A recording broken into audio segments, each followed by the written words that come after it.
Mabitak, Laguna. All right, good afternoon, magandang bumaga. Magandang and tanghali good- po. And depending where you are in the world, maybe magandang hapon, magandang good evening, good afternoon. Yes. This, of course, Brother Dan King. We're doing our Friday morning devotion here, and I got Brother Alan Basco from Mabitak, Laguna. and I got Brother Jasper here from Siniluan. Laguna. All right. Yeah. So we're going to start out here with a song, and then Brother Bosco will be preaching the message this morning, 1 John chapter 4. Let's do All right, this. so let's go. Love lifted me.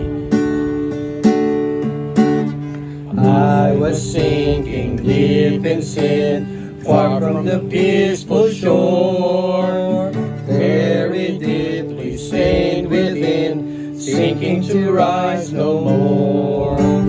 But the master of the sea heard my despairing cry, from the waters lifted me, now safe am I. Love lifted me, love lifted me, when nothing else could help. Love lifted me, love lifted me, love lifted me, when nothing else could help. Love lifted me. All my heart to Him I give, ever to Him I cling. In His blessed presence live, ever His praises sing. Love so mighty and so true, there's my soul's best song. Faithful, loving service due to Him belong. Love lifted me, love lifted me, when nothing else could help. Love lifted me, love lifted me, love lifted me, when nothing else could help. Love lifted me. Souls in danger, look above. Jesus completely saves. He will lift you by His love out of the angry waves. He's the master of the sea, billows His will obey. He, your Savior, wants to be saved today. Love lifted me, love lifted me, when nothing else could help. Love lifted me, love lifted me, love lifted me, when nothing else could help. Love lifted me, love lifted me, love lifted me, when nothing else could help. Love lifted me, love lifted me, love lifted me, when nothing else could help. Love lifted me. All right. Amen. Amen. Amen. All God's right. love lifted us. Amen. All right. Now it's time for Brother Bosco. Lord bless you. All right. Praise God for the song. I love that song. Thank you, Brother Dan King, for the opportunity and privilege to be here once again. Salamat po. Ito po ay pribilehiyo. At ako'y nagpupurit, nagpapasalamat sa Panginoon kasama aking mga kaibigan, Pastor Jasper Nucos from Blessed Son of Man Bible Baptist Mission, Siniluan, Laguna. Ako po ang inyong kaibigan, Pastor Alan Basco from Pilgrims Bible Baptist Mission, Mabitak, Laguna. Isang magandang umaga po sa inyong lahat. Magandang tanghali din sa iba. Magandang hapon naman sa iba. Good afternoon to all our friends watching this video. And praise God for the opportunity to be the one to share devotion from the book of 1 John chapter 4. So basahin po natin. Let me read the verse. If you have your Bibles with you, would you please open to the book of 1 John chapter 4. Okay, so let's read together. Let's start from verse 6. Verse 6, we are of God. He that knoweth God heareth us. He that is not of God heareth not us. Hereby know we the spirit of truth and the spirit of error. Beloved, let us love one another. For love is of God, and everyone that loveth is born of God, and knoweth God. He that loveth not knoweth not God, for God is love. And this was manifested, the love of God toward us, because that God sent His only begotten Son into the world, that we might live through Him. Herein is love, not that we love God, but that He loved us, and sent His Son to be the propitiation for our sins. Shall we pray? Manalangin po tayo sandali. Panginoon, salamat po sa pribileyo na magkaroon ng pagbabasa, pag-aaral ng iyong mga salita. Kayo po maitaas at mabigyan namin ng kapurihan. We praise you, O God, for your word. We worship you, O God. Bless us today. At dalangin po namin, patawarin niyo kami sa aming mga kasalanan, karumihan ng aming puso. At kayo po ang maitaas, ako po ang maibaba. Itago mo po ako sa inyong likuran. Ang salita mo lamang ang aming marinig at ang mukha mo lang ang aming makita. Thank you, Lord, for the opportunity and privilege to share the word of God. Thank you, Lord, for my friends, Brother Dan King. Thank you, Lord, for his friendship. Salamat po. We praise you, God. In Jesus' name we pray. Amen. Amen. Amen. Right, there are 3 things I would love to share to you this morning. Gusto po may bahagi 3 bagay lang. Ano po? Number 1 is God love saves. God love satisfies. And number 3 is God love sustains. Ano po? God loves saves. Ang pag-ibig ng Panginoon ay tunay na nagliligtas. Ano po? Sabi ng Bible, I remember this song when I was a kid, yung Beloved, let us love one another. I know some of you know this song. Kung kayo po lumaki sa Sunday school, ano po, you probably remember this song. For love is of God, and everyone that loveth is born of God, and knoweth God. He that loveth not knoweth not God, for God is love. Beloved, let us love one another. 1 John 4:7 and 8. You know that song, friend? No, but it's... I wish I did. Okay, that's... Maybe. Alright. Magandang awitin po yun. Kayo po yung lumaki sa Sunday School. Katulad ko po, no, karanasan ko na ito yung madalas naming inaawit at nakakatuwa. Ano po, remember the songs, ano po, tumanim sa atin, sa aming mga puso bilang mga kabataan, mga bata. Naalala namin yung talata na John 3:16.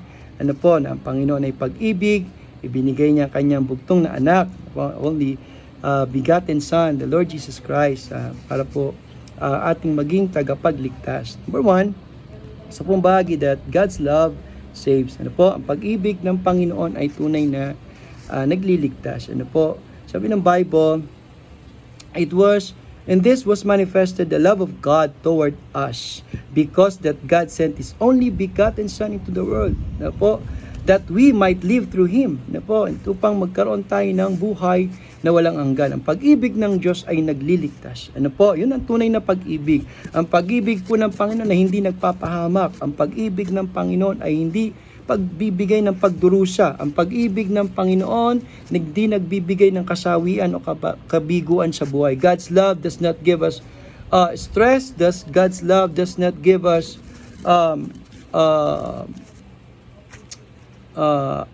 uncertainties. God's love does not give us what do you call this?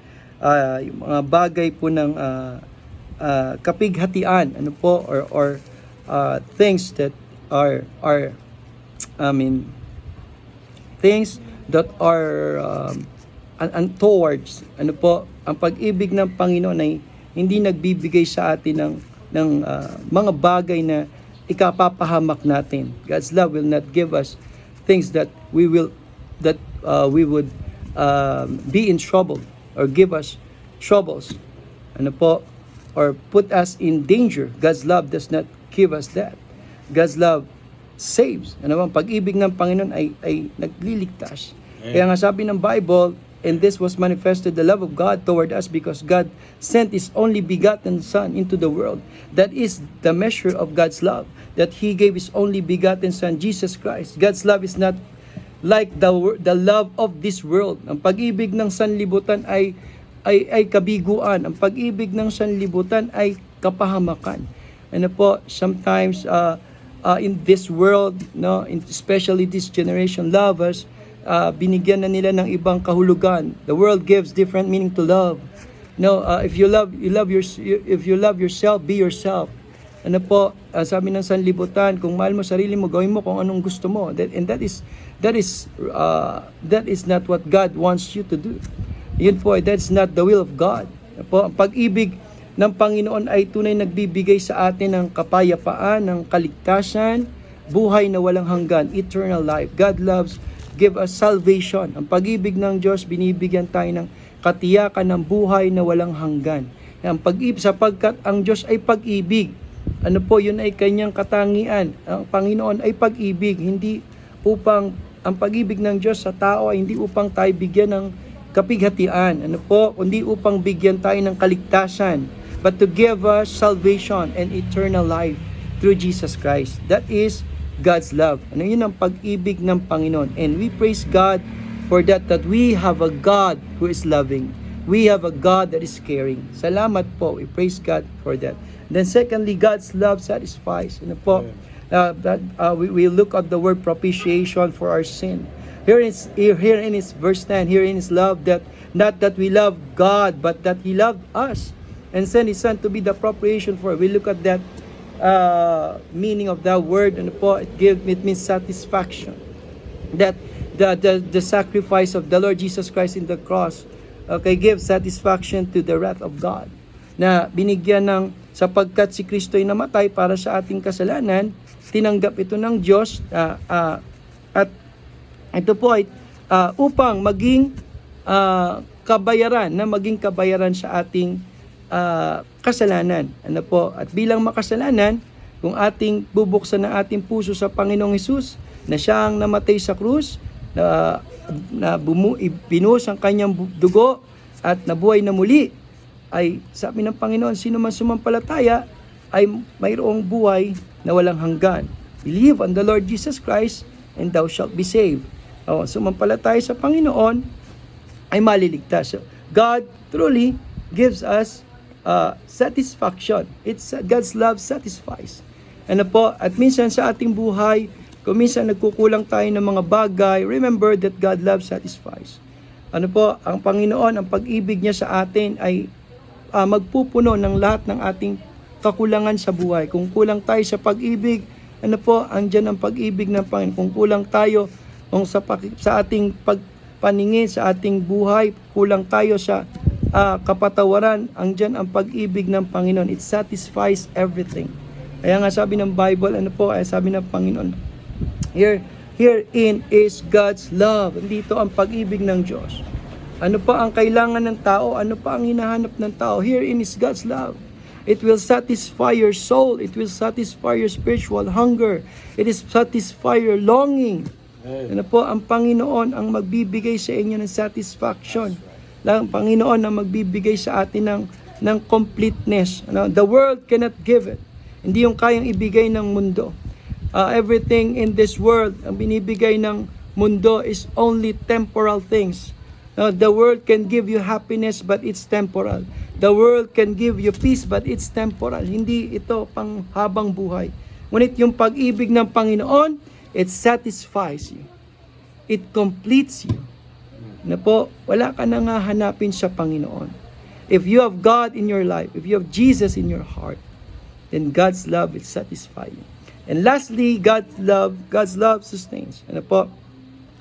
Ang sabi ng Bible, if beloved, let us love one another, For love is of God, and everyone that loveth is born of God and knoweth God. He that loveth not knoweth not God, for God is love. Ano po? It sustains us. It satisfies us, and God's love sustains us. Ano po? Ito'y panghabang buhay. Even in our needs, ano po? And the Bible says, but my God shall supply all our needs. Ano po? Ang pag-ibig, ang Panginoon natin, ang magsusupply ng ating mga pangangailangan. God can sustain us. The Bible says in Matthew chapter 6, even ang mga ibon, the birds in the skies, ano po, ay kahit yung mga ibon pinapakain ng Panginoon, the Lord God feeds them. Ano po, God can sustain us. Ano po, this world, ang kayang ibigay ng mundong ito is limited. Ang kayang ibigay ng mundong ito is limitado lamang. Ano po, the world cannot give us everything. Ano po, the people will never be content. But if you have God's love, you know that God's love can sustain you. Ano man ang pinagdadaanan mo, maybe you're having a problem, you're having sickness today, maybe you're struggling in spiritual life, remember that God loves you. Tandaan mo, mahal ka ng Diyos, at ang pag-ibig ng Diyos kayang bigyan ng kapayapaan, kaya kang bigyan ng katugunan. Ang pag-ibig ng Diyos kayang bigyan ng ayong anuman ang hangad ng iyong puso. Kung ito'y para sa kaluwalhatian ng Diyos, kung ito'y para sa kapurihan ng Panginoon, then God's love is what you need. Okay, the world offer us everything, but this world cannot offer us the love of God. Ang pag-ibig ng Diyos, mga minamahal, ang kailangan natin sa ating buhay. Tanggapin niyo ang pag-ibig ng Diyos. Una, kung hindi ka paligtas, kung wala pa si Jesus sa iyong puso, hindi ka pa nakakatiyak ng iyong buhay na walang hanggan, receive Jesus Christ in your heart. If you're not sure that you're saved and going to heaven, believe on the Lord Jesus Christ. Receive Jesus in your heart as your personal Lord and Savior. And you will experience the love of God. Sabi ng Bible, 1 John 5:13, these things have I written unto you, that ye may know that ye have eternal life. From this moment on, from this day, you can be sure that you're going to heaven. Pwede mong matiyak na ikaw mayroon buhay na walang hanggan. And God's love can sustain you. God's love ang pag-ibig ng Panginoon ang magbibigay sa iyo ng kapunuan. Sa anuman inyong pagkukulangan, anuman mga bagay na hiningi po sa Panginoon, manalangin ka sa Kanya, at ang Panginoon sa Kanyang kalooban, pagkakaloob sa iyo. Matthew 6:33, but seek ye first the kingdom of God, and all these things shall be added unto you. God can sustain you. So whatever it is you're facing right now, meron kayong problema, pagsubok, kabigatan, tanggapin niyo ang pag-ibig ng Panginoon. Bumalik tayo sa Diyos, sapagkat mahal kayo. God loves you, and God bless you. Thank you, and let us pray. Let us pray, brother. Y'all ready to pray?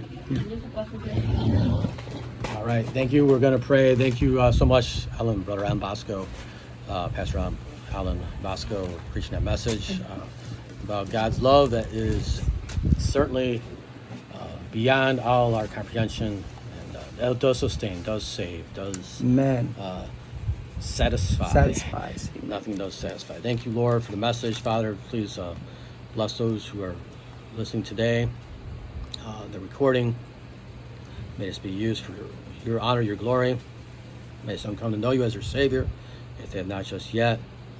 Help us as Christians to be reminded, Lord, of your such wonderful, marvelous, great love, Lord, that you have for us.